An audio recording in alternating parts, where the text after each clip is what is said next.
દરેક કાર્યકર્તા એમની જગ્યાએ બેસી જાઓ. કાર્યકર્તા દરેક બેસી જાઓ એમની જગ્યા ઉપર. મહેરબાની કરી કાર્યકર્તા તમે બેસી જાઓ.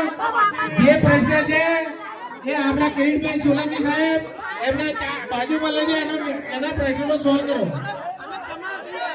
લક્ષ્મીકાંત મકવાણા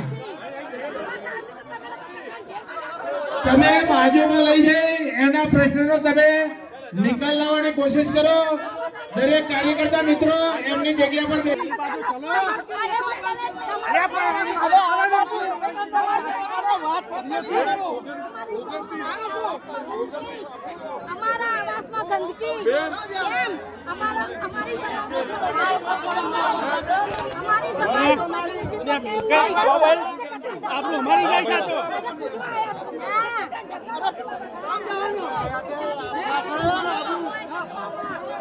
આપના પોતાના પ્લેટફોર્મ લલકારને લાઈક કરો, ફોલો કરો, સબસ્ક્રાઇબ કરો અને શેર કરો.